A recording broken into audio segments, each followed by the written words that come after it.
Hello' everyone, আজি আপোনালোকৰ কাৰণে নতুন চাকৰিৰ বিজ্ঞাপন লৈ আহিছোঁ। ইয়াত কোনো ধৰণৰ লিখিত পৰীক্ষা দিব নালাগে।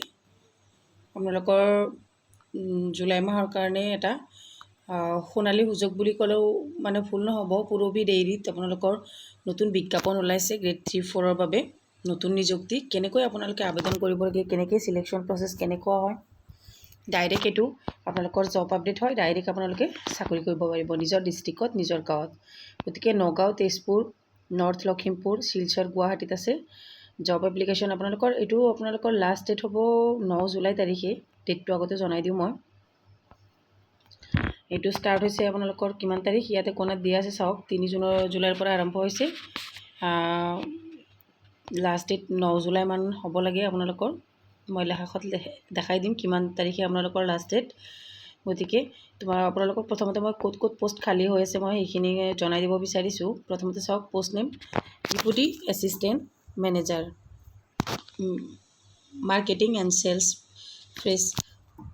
এইটোত আছে আপোনালোকৰ নগাঁও, তেজপুৰ, নৰ্থ লখিমপুৰ আৰু শিলচৰ। কোনো ধৰণৰ কিন্তু এক্সাম অনুষ্ঠিত নহয়। ডেপুটি এছিষ্টেণ্ট মেনেজাৰ মাৰ্কেটিং এইটোৱে একে, এইটো যোৰহাট। তাৰপিছত এক্সক্লুচিভ চেলছ প্ৰজেক্টছ এইটো হৈছে গুৱাহাটীত আছে এইটো post. Assistant sales and distribution fridge এইটোত আছে আপোনালোকৰ নৰ্থ লখিমপুৰ। তাৰপিছত আছে এছিষ্টেণ্ট চেলছ যোৰহাট, ডিব্ৰুগড়, তিনিচুকীয়া। তাৰপিছত আছে এক্সক্লুচিভ শিলচৰ আছে ইয়াতে। আপোনালোকৰ কোৱালিফিকেশ্যন ইয়াতে আছে চাওক। আপোনালোকে গোটেইখিনি পঢ়ি ল'ব, মই দি দিছোঁ।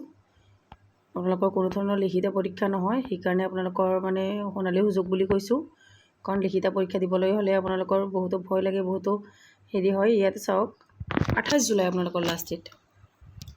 এইটো আছে 28 জুলাই আপোনালোকৰ লাষ্ট ডেট। গতিকে ষ্টাৰ্ট হৈছে আপোনালোকৰ 4 জুলাই, আজিৰ পৰা আপোনালোকৰ ষ্টাৰ্ট হৈছে।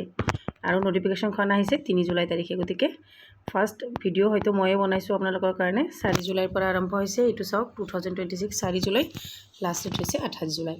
ঠিক আছে, থেংক ইউ ফৰ ৱাচ।